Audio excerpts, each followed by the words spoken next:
Welcome into the Trevor Staub Show, episode number 11. Today we have a really special guest. You're not going to want to miss this interview. We have Matthew Krueger.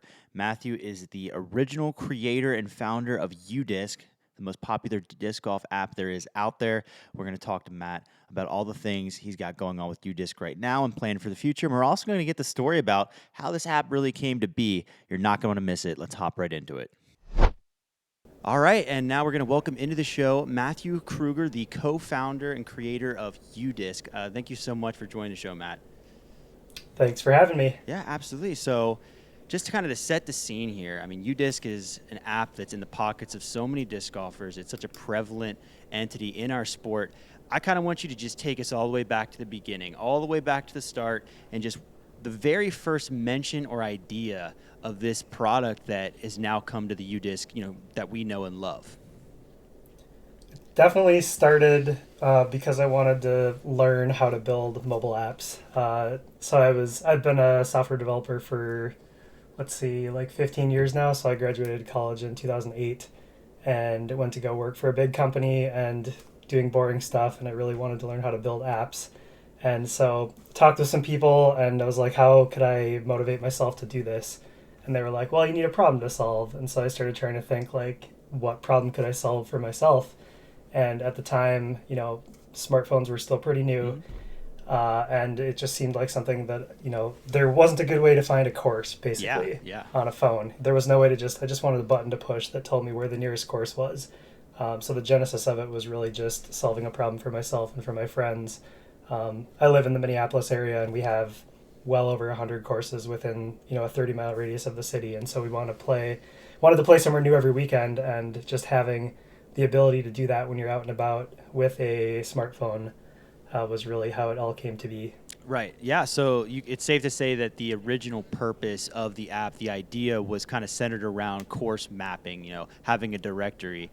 And that's makes sense because, back in the day, I remember pretty much forum pages and things like Disc Golf Scene or Disc Golf Course Review, websites like that were kind of the only way to find courses, but there was never anything where you could see a virtual map and have a really good database of those courses. While you were in school studying computer engineering, and kind of getting into that field, was app design. You mentioned it was something you wanted to do, but was that kind of a career path you always saw that could be in your future, or was there somewhere else in the field that you really thought you would get into?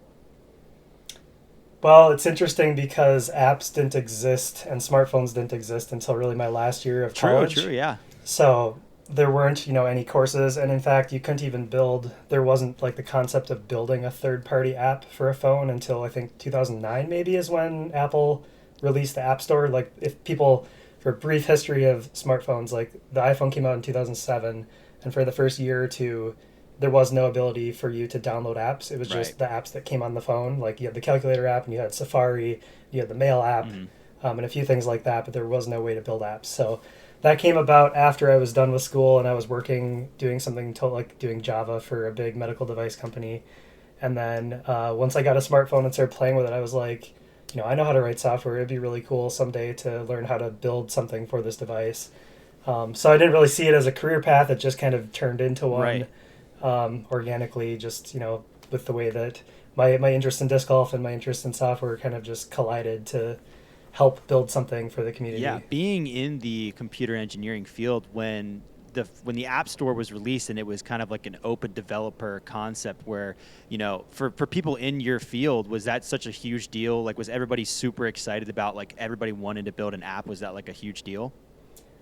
I wouldn't say it was a huge deal. Most people who go to school for something like this end up doing, like, big companies often need like a lot of people to work on one very small part of one very large app.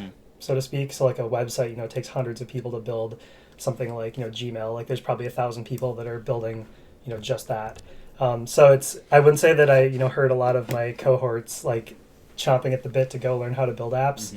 But, me being like probably the right age, I was like 22, 23 when you could actually build apps. And just kind of my experience up to that point was mostly building stuff that was hard to show off to your friends Right. and to your family, and like it's very abstract. And Yeah. when you tell people what you do, they're like, "Oh, I don't really understand that." Sure. But when I saw a phone and had it in my hand for the first time and saw some of these cool things that other developers were building, it just kind of clicked. It was like building something for a device you can hold in your hand and show to people.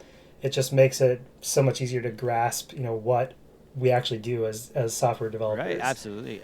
So that was definitely the allure there. It sucks you in, and it's really fun to have that like tactile feedback and to be able to make this very capable device with all these different sensors in it do fun things like GPS and Bluetooth and making the phone vibrate when you do stuff. Like all those things are really fun. Right. Yeah. For a lot of people that aren't really in the know-how of, computer software design and coding, they don't realize that it's not like making a PowerPoint. It's not dragging things into place. It's writing a language that you've learned and getting those scripts to basically run things and do what you want them to do. So I totally get that, that feeling of like apps, you can make that program that you can show off that's a little easier to kind of have that reflection of what you've been working on. As far as creating the UDisc app, just the original model, how many hours of coding do you think were put into that amongst how many people? Oh, the second part of the question's easy. It was just me. Yeah. For the first like 2.5 to 3 years, Okay. it was just me. Number of hours to get like the first version going, I would guess it was on the order of probably 300 or 400. I would guess to get the first Oh version yeah. going, and that was very basic. The first version of UDisc was Android only. And it was just a way, like when you open the app, it went straight to a map, like a Google map that showed you courses. Yeah. And in fact, it only had courses for Minnesota to start. It was actually not even called UDisc. It was called UDisc MN, like MN, Okay. like Yeah. Minnesota.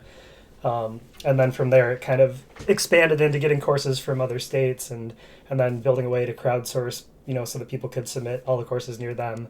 But yeah, several $100s to get the very first, very basic version going. Some of that included learning, how to actually Oh yeah. work within Android. Yeah. And then shortly thereafter, I had to build the iPhone version because I'm actually an iPhone user. I just had the skills to build the Android app first because that was similar to what I was doing at my day job Right. Yeah. at the time. As far as the name UDisc, was that name that just kind of popped into your head, and were there other names that you considered before jumping on with UDisc? Definitely.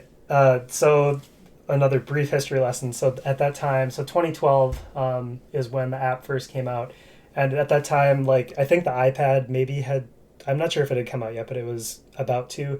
Everything was named like I something Yes, back yeah. then. It was like I whatever. Well, that's what I was thinking. And so It was like, how come it was an iDisc? Like, it makes sense. well, I think that was like my original idea because it just seemed like to fit in Yeah, with it's very meta. what everybody was. Right. Yeah, it was very meta, and that's what everybody was naming stuff. And I pitched it to my friends, and they were like, "That's stupid. You can't name it that." Yeah. So one of my buddies, he was like, "Why don't you name it UDisc?" And I was like, "Why?" He's like, "Well, what do you say to people if you want to know if they play disc golf? It's like, hey, do you disc?" Hey, there we go. Okay. And I was like, "You got it," and you got the marketing tagline Yeah. like all in one fell swoop. So it just kind of it sounded way better than iDisc. Yeah, and the I tag really did die off, so I think that worked out for the Yeah. best. I think that would have dated the app quite a bit, and I'm glad that we ended up Definitely. with what we ended up with. Definitely. When you were building the app, and even once you had the finished product, was that something that you ever imagined could turn into a business? Did you see any kind of market potential for that? Not to the degree where we are now. I would say that. So interestingly, when I was in college, as an engineer, you have to do like a senior design project, which is like a year-long spanning whole year project with a group. Sure. And the way that it worked at my school was there was like 30 or 40 projects that were listed, and then you could sort of apply to be a part of which one was interesting to you. And one of the projects was actually a disc golf disc locator. Oh, okay. And I saw that project and I was like, I play disc golf every day. Like, this is perfect. Like, I would love to be on this project. And I got on that team. It was a couple computer engineers, a couple electrical engineers, and we actually built a device that talked with like a key fob, kind of like a car key fob. Yeah. And you could I think you could pair like 4 or 5 discs with it, and then you could push a button on it, and it would make the thing we'd have to attach something to the disc, and then it would make that thing beep. Right. So the goal was to be able to locate a disc more easily, and this was in 2007 and 8. So this was before like any. I know there's some products on the market now that do that sort of thing, but so we built that thing, before any of those other ones existed, kind of as just as a prototype because you can't really commercialize. You're not allowed to commercialize it as part of a college, Sure, the college sure. project. But in doing that, we had to do a lot of market research and like get to know like what the disc golf market was sort of Hmm. like. And I don't. I've tried to dig up all the reports we wrote from back then just because it was interesting. It would be interesting Oh, to look I'm back on, but I sure. can't I'm find them. sure. But that was sort of the first peek into like, oh, this is like it's way bigger than I had thought at the Yeah. time. It wasn't just something that college kids go and do in their free time. And that was maybe my first time thinking like, maybe there is a way someday to make a career in the sport, but it wasn't, apps were not really on my mind, and it wasn't really even, there was no such thing as, selling apps in the app store at the time. But part of it too, like I'm from the generation of like Napster and Oh that sort yeah. of Oh yeah. thing. And when I was like in fifth or sixth grade or something, I was really into that sort of stuff. And I remember having this, I don't know how I remember this, but I remember being like 11 or 12 or something and thinking to myself, like, how cool would it be if you were the person that made Napster? Like, just have like all these people Yeah. downloading this thing that you built. And I just remember thinking, like, it'd be cool someday to have something like that. And that was one of the things that got me to go into computer engineering, was just like that, concept or idea. And it's really cool that it sort of ended up happening. Definitely. Yeah, because another thing too, with UDisc, obviously, once you got it up off the ground and even a little bit further into its growth, you were still had another job. It wasn't quite your full-time venture yet, and you did that for quite a while.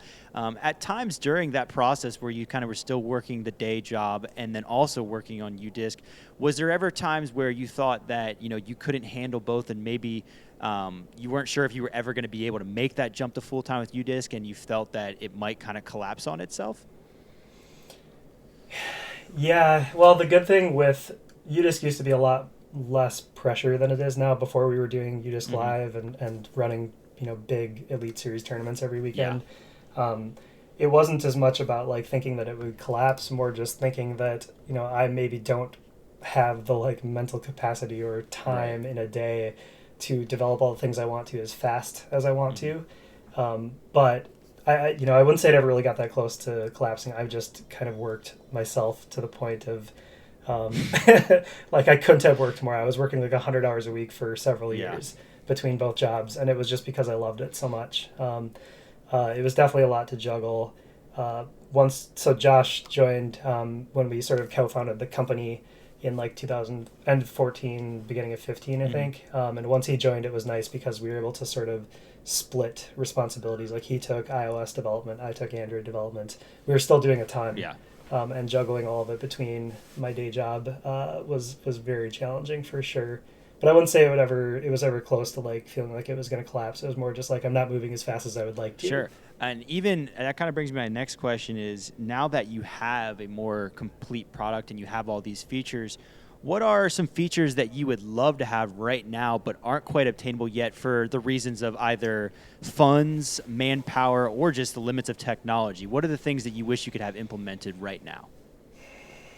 That's a great question. I'm not sure I have a great answer for you. I think when we look to sort of like apps that are in our similar sort of space, not like disc golf, but like we always look to All Trails Hmm. or some other sports related fitnessy type apps, and you see all the cool things that they're doing, and they've built these huge communities, and they're just able to enable people to have a better experience when they go out and do the activity that they love.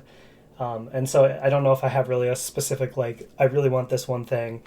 Something that I always look at is just like the future of technology and like where I think smartphones could be in 5 or 10 years. Hmm. And things like augmented reality, I think, are really exciting Yeah. and could be something that would really be fun for the sport. Like when you play Pokemon Go or Yeah. something and you can like hold it up and see all the stuff. I think that that's really cool, and that's something that maybe someday would be fun to do. But I think it's still the hardware hasn't quite caught up Right. to where it needs to be. It's Right. it's close, but there's some things like that that I look at that are fun, and then just more connectivity within the community. I think would be a good thing to strive towards. Yeah, and then UDisc right now is it is, I would consider it a social platform because obviously there's the aspect of reviews of logging courses. and then obviously when scorekeeping, adding friends to your scores and whatnot. But what do you think the future of UDisc looks like as far as being a social platform is concerned? Because obviously there is a lot more you can do when you think about being a social network. Is that ever really going to be a goal of UDisc, or are you going to kind of leave the social networking to platforms like Facebook and focus more on the course mapping and scorekeeping type things? Our core focus is definitely courses and scorecards. And just enabling the community to be able to track their progress as they play.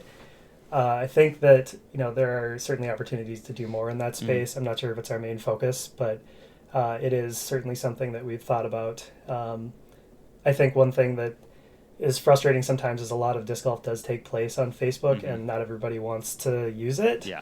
So there are some aspects that I could see, like if a league wants to post something about the league being canceled that day or something, we should be able to let everybody know that the league is canceled for that day, and things like that. But yeah, it's certainly an interesting thing that we have thought about, but I think there will be more to come there. Yeah, okay. Yeah, I was going to say, because I think the social network platform thing can be kind of a slippery slope, because as soon as you introduce one thing, the others kind of follow as far as, okay, let's do profiles. Well, let's have a profile page. Well, now there's going to be posts, and then all of a sudden you have a timeline, and it very quickly becomes a social network rather than a scorekeeping app. And I just wondered, I'm sure that's kind of that's something that's prevalent with you guys in trying to figure out your business plan, where it's like, okay, how do we decide the identity of this app? And how do we make sure that we stick to what we're actually trying to stay focused on? Yeah, and that's something that we've always struggled with, because there's so many things we want to do and there's so many things we want to work on, but we really have recognized that we need to stay focused on some things that we're good at and things that the community really needs. I think that there's a lot of things that we brought to disc golf that didn't exist. There's some just like organizational things and like having a really clean course directory and some of those types of things that without us, I'm sure that we would have gotten there, but maybe we helped get there a little bit sooner. So we always try to, it's a hard balance between all the different things that we could do and the things that we should do and the things that people want us to do. So we're always reevaluating, like, is this the right thing to work on? Right. What do we need to get out? What are people asking for? Like all that sort of thing. Are there certain ideas that you have that maybe don't quite fall inside the realm of UDisc, certain concepts or maybe social aspects of an app that you think that potentially you may even turn into a different app someday that's just separate from UDisc? Is that something you would ever consider? Not right now. We're not really looking to build other apps. I think we're pretty focused on what we're doing, and I think that we've found a good rhythm with the community. And just one of the really cool things about the company itself, I haven't really mentioned yet, but just a little bit over 2 years ago, it was still just two of us working on UDisc, and now we've got 20 people full time working on this thing, and just kind of like building that collection of people that all want to work on this. And not only that, but all 20 of us are disc golfers. Like every single person is pretty into the sport, and we've never looked outside of the sport. Every person that we've hired has been somebody who has probably gotten bit by the bug of disc golf and really loves it. And what's even cooler is the latest round of hiring we did. I think almost everybody that we hired just discovered disc golf during the pandemic, but they're hooked, and they're playing constantly for the last 2.5 years or however long. That's awesome. 2 years, however long it's been. I know. That's awesome. Yeah. One thing that I think is interesting about UDisc is, and something that's unique about it, is the data collection that UDisc has, because a lot of companies are valuable for the data that they collect, not just the product they have. And UDisc has a vast amount of information related to where people are playing disc golf, even what discs they're throwing, how often they're playing, all kinds of things like that. It makes me wonder, with that kind of data, have other companies ever reached out to UDisc to try and obtain any of that data to use to further disc golf as a sport or even just their own business? So one of our big focuses is trying to give back to courses in particular. So a common request that we get is from somebody who either is managing a course or who is trying to get a new course installed in a municipality. They'll reach out and say, hey, our city government, they want some numbers. Like they want to know how popular the sport is in our area. And so we field hundreds of these requests every year. And we try to give as much data as we can. Just, obviously we do not give any sort of personal information out to anybody, but it's more just like, how many times has this course played, this month, like across these years, look at the growth. And it's every time that we send something to people, it's always just like, wow, I didn't realize how big it was, and or even better, it's like I brought this to the city council, and when they saw these numbers, they were like, "Yep, you can have the money Yeah. for that new course or those 9 new baskets for the back nine that you want to build, or new tee pads or whatever it ends up being." So that's really been kind of our biggest focus with that sort of thing, is just making sure, like, we realized once the pandemic hit, like the biggest problem that disc golf had besides plastic not being available Right. was there just weren't enough Yeah. courses. Suddenly everything was flooded, and I think something that we're really proud of is just being able to help with all these sort of expansion projects and getting people the information that they need in order to make the case to their local community. And that's something, if anybody listening is in that position to be trying to get a new course or be helping expand a course or trying to get funding or whatever, like, please reach out to hello@udisc.com, Right. and we'll be able to help you get some numbers for your local area. Um, yeah, there's something else I was going to say, but I That's lost all it. right. That's an awesome initiative, and that is certainly a great way to further the sport and use that data to kind of get those numbers in front of people, because there's so many Mm-hmm. people. I mean, almost everybody who's never heard of disc golf and sees numbers related to the sport, it shocks them every time, because it's just kind of a sleeping giant, even though it is more prevalent now. Another thing I was wondering is, being one of the more prominent companies in disc golf, and it seems like there's a lot of other entities in disc golf like the PDGA and the Pro Tour that are very anxious to partner with you and harness the technology and the resources you have, especially with UDisc Live now. Has there ever been whispers of not necessarily a buyout, but maybe you going under somebody exclusively? And is that something you had to kind of deal with and kind of sort through as you becoming more popular as a company? I would say that we all like to work closely together. I think that disc golf is very unique in that everybody who runs or is involved with the business side of disc golf, like, most of us know each Mm-hmm. other in some way. We've probably had a beer together at some point, or hung out at a Sure. tournament, or talked on a video call at least at a minimum. And there's sometimes talks of things like that, but I think to us the most important thing is that we want to make sure that the services we provide are able to be used by Mm-hmm. everybody, without having any sort of exclusivity. So we really want to make sure that, like, if there's some group that wants to work with us and they're trying to further the sport, that is really what aligns with our values. Is we want to grow the sport of disc golf. We want to help connect people that play. We want to get more courses installed. We want to just spread the word. We want everybody to know what disc golf is. So it's more important to us to partner with people that want to further the sport as a whole, than to try to lock something down and take it away from a certain segment of the disc golf population. Yeah, definitely. Regardless of anything like that being under umbrella buyout, clearly you've been a key collaborator to the Disc Golf Pro Tour with UDisc Live, and UDisc Live has become such a key product to our sport, really furthering the value of the broadcast that's offered on the Disc Golf Network and things like that, just having the statistics. What do you think, as far as the future of UDisc, what does the balance look like as far as working on that at-home user experience product, as well as furthering the live product that's now kind of a commercial use product? Is that kind of a tough balance to approach, or is there kind of a shift in either direction? It's a balance for sure. There is certain times of the year you just live, well, at least currently, I know that there's some tours that are going to start having year-round events, so that may change things. Mm-hmm. But currently, in the winter, there isn't UDisc Live Yeah. really. So that gives us some time to focus on some other things during the tournament season. Now we're big enough as a company where we have a few people that are sort of dedicated to running the UDisc Live tournaments and building new things for it. I'm one of those people. Mm-hmm. I work on UDisc Live quite a lot. But it's definitely a balance, because we have to look at, like, what are people enjoying and what are people using. And when we look at, like, how many people are using the app, versus how many people are following pro tournaments, it's very interesting. Like, there's a lot of people using the app, there's a lot of Yeah. people following pro tournaments, there's more people than ever doing both.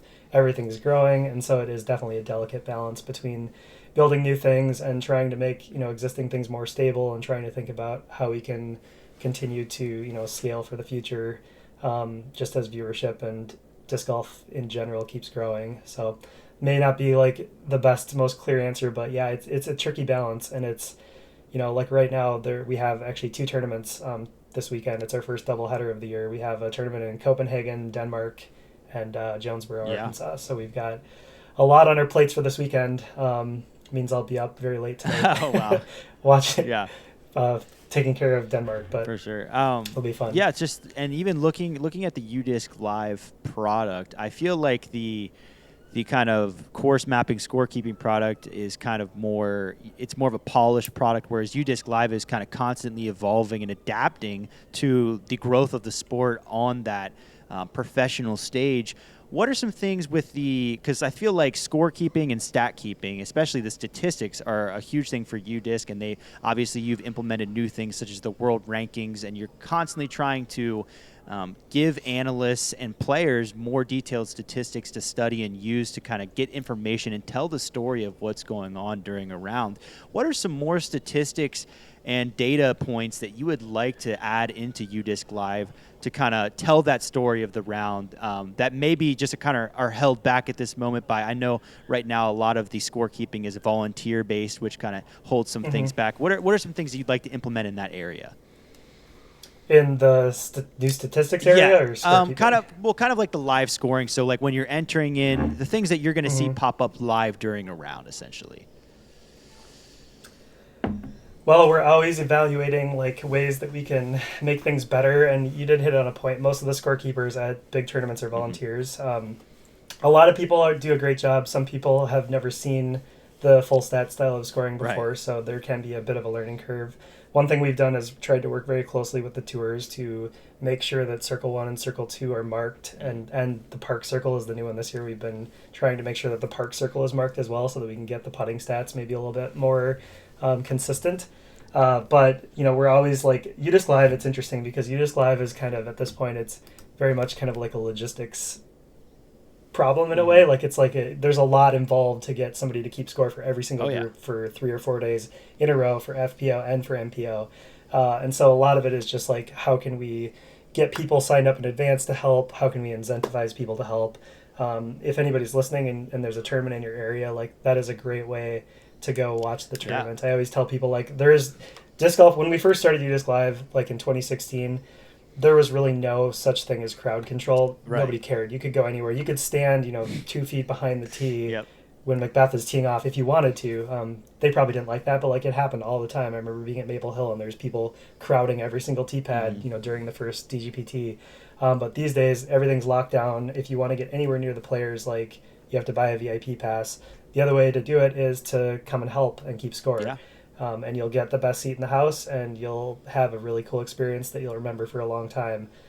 So on that side, that's just one thing to mention. If there's a tournament in your area, please go consider volunteering. If you've done full stats scorekeeping in UDisc before, it's exactly what the people are doing on the ground. There is no difference. You just log into the card a little bit differently. I did it for the first time at USDGC last year. I was a live scorer, Awesome. and it's like I had done live stats before, but for anybody who like they give you a quick video to watch that kind of explains everything, and the system is super simple. I mean, I was live tweeting and scorekeeping, and it's no big deal, and it's a lot of fun, and you get a view that nobody else does. So I'd highly recommend it.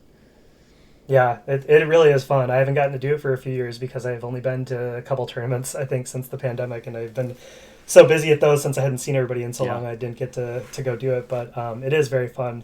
Then on the other question on the stat side, we definitely have some new things coming. I think one of them has been mentioned on some other podcasts by some other people, so I can probably sort of talk about it a little bit, but I don't want to completely give it away. But we are going to have a new stat that sort of balances power and accuracy. Okay. So to kind of try to figure out who are the most accurate people at distance. Oh, okay. So that'll be a pretty fun stat. Our data science team has been working on that for a while now. And we're getting very close. One thing that is very different now than it used to be for us, when UDisc Live first started, it was still just me and Josh. A lot of the stats we developed were really rudimentary, simple arithmetic for a lot of them. And these days, that is not the case. Like last year, we added strokes gained, like strokes gained tee to green, strokes gained putting, all of those stats. And those are actually like very heavily data science driven. And that's kind of where we're at now, is that we have a couple of data scientists that are full-time UDisc employees, and they're putting their brains together to try to solve some of these things, like looking at traditional golf, looking at disc golf. We're not just like, we should do everything that traditional golf has. It's more like is there a concept from there that makes sense Yeah.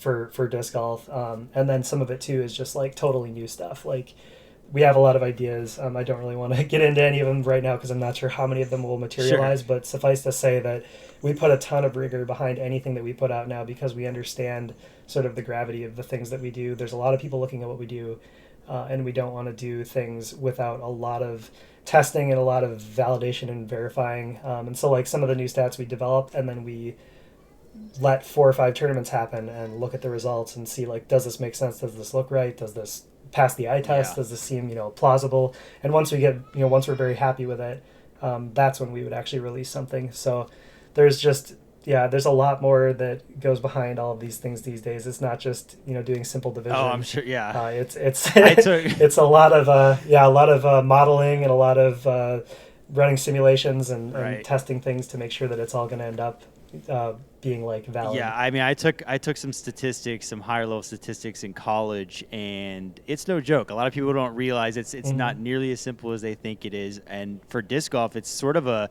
unique problem because there is traditional golf, but not all of those stats make sense, and even the ones that do, just because of what their name is, makes sense for the sport of disc golf. We might call it the same thing. There's a lot of differences, obviously, in the way that the games are played and how the scores end up turning out. So I feel like it'd kind of be a fun problem for some people that are into statistics, but also a very challenging one. And it's interesting, like you mentioned, I'm sure there are so many stats that you can come up with, but then you kind of, like you said, have to test them and figure out if they really do make sense to kind of put out there. Are they kind of going to actually tell a real story? Or are they going to be more misleading and distracting from the other statistics that are validated?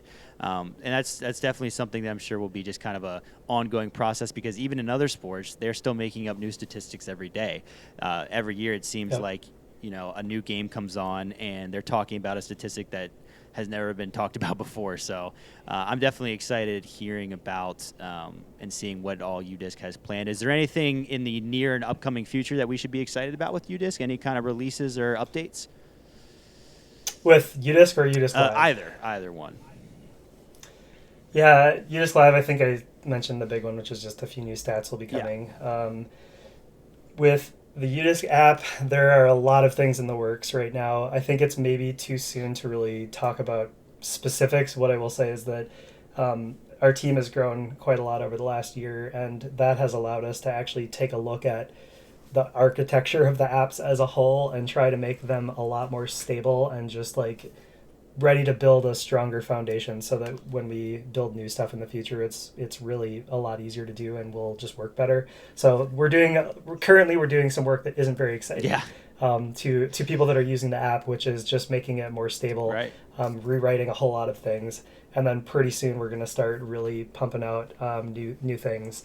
There's a lot of things that people have been asking for a long time that we're finally going to be able to do with some of this new architecture that we're working on. Wow. So I think in the next by the summer, or early in the summer, we should have a couple things out that I think people are really, really going to enjoy. Okay.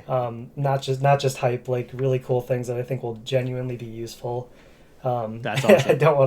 I don't want to spoil anything yet because it's too early, but I'm excited. But there will be a lot of people have been asking us, like, when is something new coming? And we always are putting out updates to fix things and to make things, better and more stable. But there are some genuinely cool things coming this year. That's awesome. Well, I'm certainly excited. And for everybody listening, if you for some reason do not have the UDisc app yet, you need to download it. It's a must-have for anybody that wants to play disc golf or follow disc golf or both. And clearly there's some incredibly awesome things happening with that team. So you need to download it. Check it out. It's free. It's on the App Store. If you have, and are you guys still doing, is there still a discount for PDGA members as well for the Pro?